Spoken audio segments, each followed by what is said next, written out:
tumis cabai dan bawang, lalu masukkan ayam dan ati ampela. Masukkan daun bawang.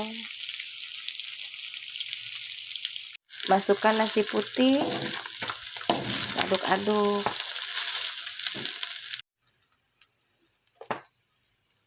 Masukkan saus tiram,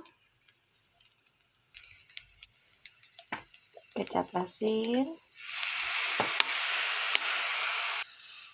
masukkan kaldu bubuk, masukkan kecap manis.